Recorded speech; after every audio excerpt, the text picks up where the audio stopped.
السلام علیکم مومنین و مومنات۔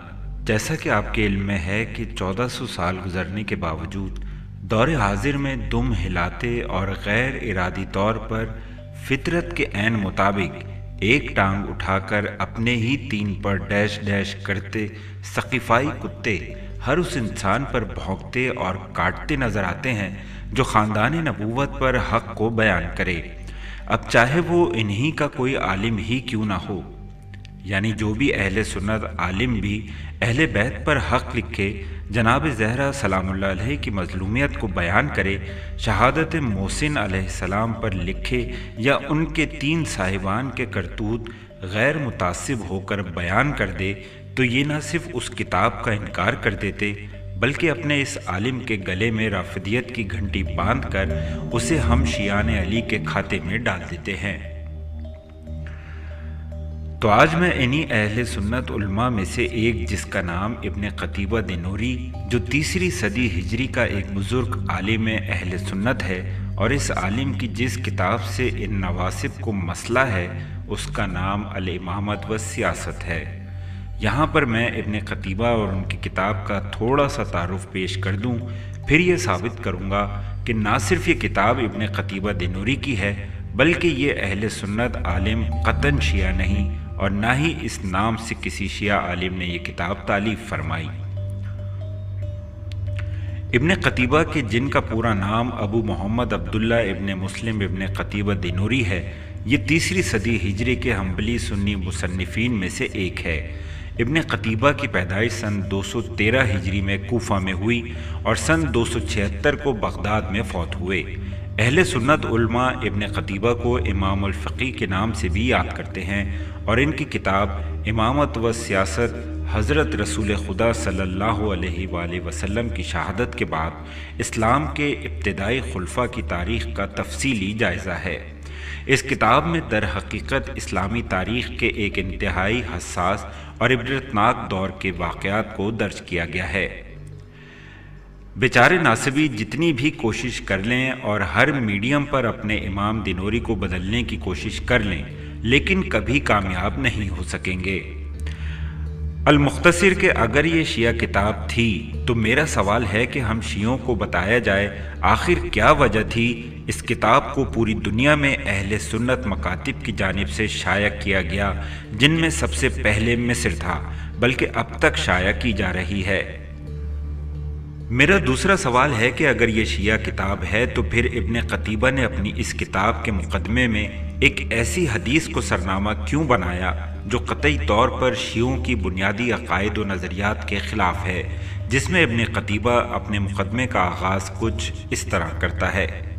ترجمہ کہ امام علی علیہ السلام سے روایت ہے کہ وہ فرماتے ہیں، میں رسول اللہ صلی اللہ علیہ وآلہ وسلم کے ساتھ بیٹھا ہوا تھا تو ابو بکر اور عمر آئے۔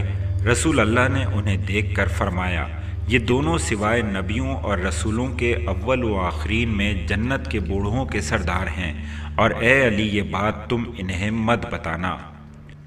صرف یہی نہیں بلکہ اس کے فوراً بعد ابن قتیبہ مولا علی اور عمر بن خطاب کے درمیان جو پیار و محبت کا اظہار فرما رہے ہیں، ارے لکھنا تو دور کی بات، عام معمولی سا شیعہ بھی ایسا سوچ نہیں سکتا، کجا کہ کوئی شیعہ عالم ایسی بات لکھے۔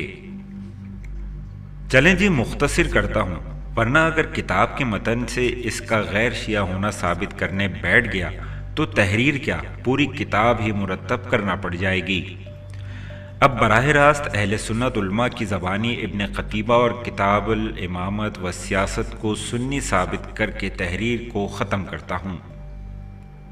سب سے پہلے ارطغرل الغازی میں پیش کیے جانے والے ابن عربی کی کتاب کا حوالہ ملاحظہ فرمائیں۔ ابن عربی کی جن کا پورا نام قاضی محمد بن عبداللہ ابو بکر بن علبی المعافری الاشبیلی المالکی ہے، جو 5ویں صدی ہجری کی ایسی شخصیت ہیں جو اہل سنت کے لیے کسی بھی تعریف کے محتاج نہیں۔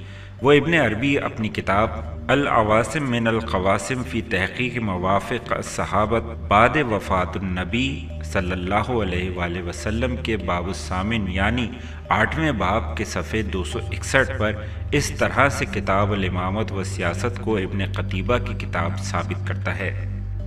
حوالہ ابن العربی محمد بن عبداللہ ابو بکر متوفہ 543 ہجری العواصم من القواسم فی تحقیق موافق الصحابت بعد وفات النبی صلی اللہ علیہ وآلہ وسلم، تحقیق محب الدین خطیب، ناشر دارالجیل لبنان بیروت، الطبعۃ الثانیہ 1408 ہجری اور سن 1987۔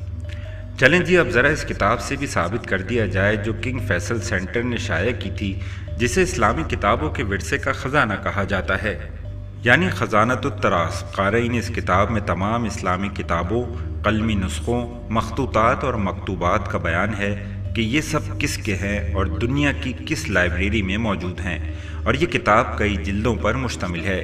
یوں کہیں کہ یہ اسلامی ورثے کی انسائکلوپیڈیا ہے۔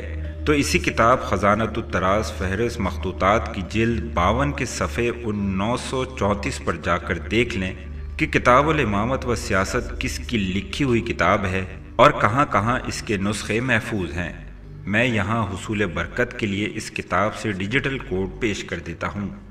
اس کوڈ میں صاف دیکھا جا سکتا ہے کہ کتاب الامامت و سیاست جو کہ ابن قتیبہ کی ہے، اس کے قلمی نسخے مکتوب مخطوطات Dublin Ireland, Berlin state library Germany, national library France, برطانیہ، امریکہ، قاہرہ، مصر، عراق اور یہاں تک کہ پشاور اسٹیٹ لائبریری پاکستان تک میں موجود ہے۔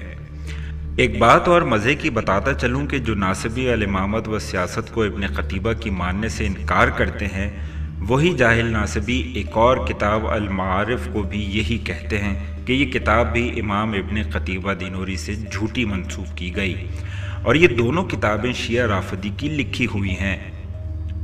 اور جاہلوں ذرا مکتب شاملہ حدیثہ کی آفیشیل ویب سائٹ پر جا کر دیکھ تو لو کہ جو کتاب المعارف ہے اس کا رائٹر کون ہے۔ اور اس سے بھی زیادہ مزے کی بات یہ ہے کہ کتاب الامامت و سیاست کا رد پیش کرتے ہوئے یہ ناصبی خود المعارف کو دلیل بناتے ہیں کہ المعارف میں امام دینوری کی ایسی کتاب کا کوئی نام موجود نہیں، پھر بعد میں المعارف کا بھی انکار کرتے ہیں۔ حوالہ دے دیتا ہوں۔ الکتاب المعارف المولوف ابو محمد عبداللہ بن مسلم قتیبہ الدینوری 276 ہجری، تحقیق ثروت عکاشۃ الناشر الہیئۃ المصریۃ العامۃ للکتاب۔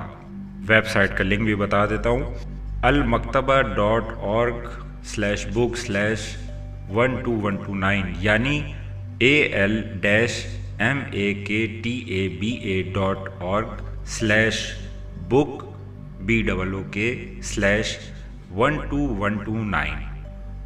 چلیں جی یہ تو بیچ میں مجھے المعارف کا ایسے ہی خیال آ گیا تھا، تو اب جلدی جلدی اہل سنت ائمہ کے نام اور ان کی کتب کے حوالہ جات پیش کر دوں جس میں ان اہل سنت ائمہ علماء نے کتاب الامامت و سیاست کو ابن قتیبہ دینوری سے منسوب کیا ہے۔